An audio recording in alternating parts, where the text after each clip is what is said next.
Aujourd'hui les gars, je vais vous présenter 4 animés peu connus et j'espère qu'ils vont vous plaire. Bon après je dis peu connus mais faut pas oublier que ça reste mon avis personnel quand même. Donc comme d'habitude, n'hésitez pas à me dire dans les commentaires si vous avez d'autres animés peu connus. Bref, l'introduction finie, c'est parti pour les 4 animés peu connus. Bien qu'elle ait été réincarnée dans un autre monde, Ivy a conservé les souvenirs de sa vie passée. Grâce à ça, elle sait comment faire pour vivre une vie paisible et compte bien éviter un maximum les conflits. Seulement, dans cette nouvelle vie aussi, la jeune fille semble être née sous une mauvaise étoile. En tant que dompteuse, elle fait partie de la plus basse classe sociale et se retrouve maltraitée au quotidien, car jugée faible et inutile. C'est donc tout naturellement que lorsque la seule personne gentille avec elle, une femme chaleureuse qu'il a toujours traitée comme sa fille, décède subitement, Ivy décide de quitter son village pour partir seule à l'aventure. Très vite, elle fait la rencontre d'un petit slime qu'elle nomme Sora, aux côtés de qui elle récolte des déchets pour survivre. Au cours de son voyage, le duo va faire de son mieux pour éviter les dangers et découvrir petit à petit qu'Ivy est bien plus important qu'on ne le croit.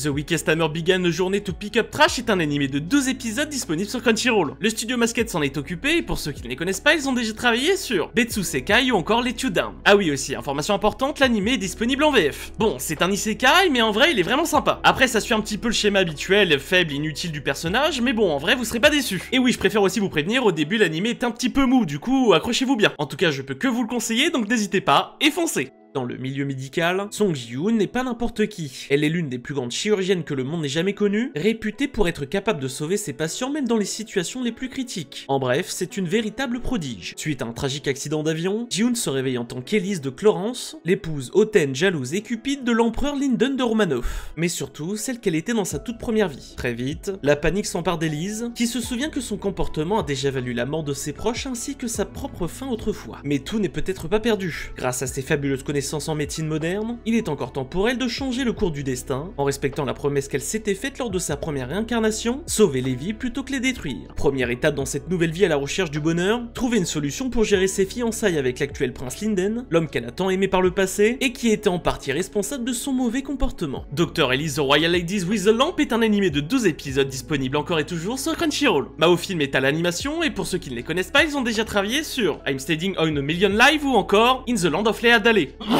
Bref, passons à mon avis personnel maintenant. Bon après, vous attendez pas un avis extrêmement long pour celui-ci. Une histoire intéressante, des personnages attachants, cet animé se laisse regarder. Après, je vous avoue, en ayant regardé quelques avis sur internet, beaucoup conseillent le manoir. Après, libre à vous de choisir ce que vous préférez. Bref, en tout cas, il vous suffira de commencer l'animé pour, je l'espère, l'apprécier. J'en profite pour faire une petite pause dans cette vidéo pour vous inviter à vous abonner, activer la cloche pour rester averti des prochaines sorties vidéo, à commenter et à liker, ça aide à développer la chaîne.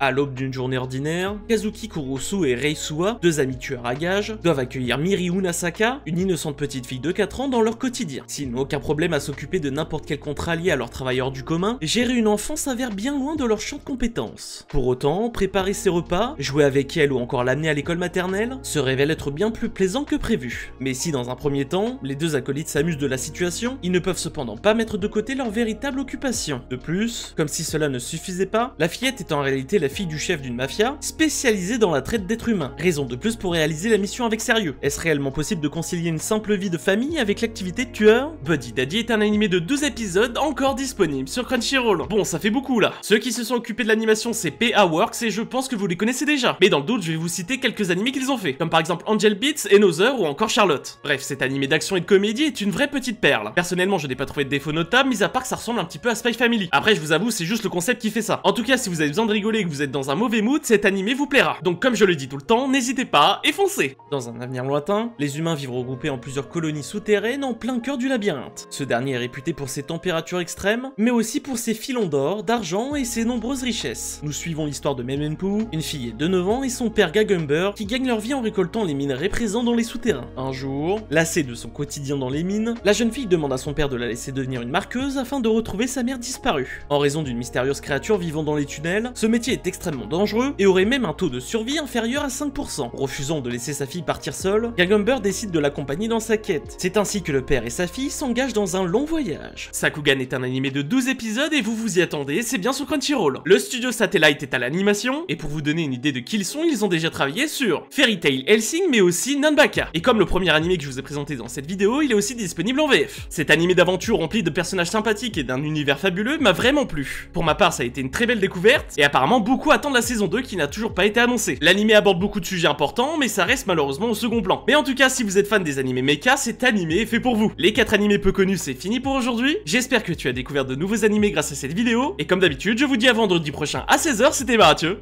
Ciao ciao.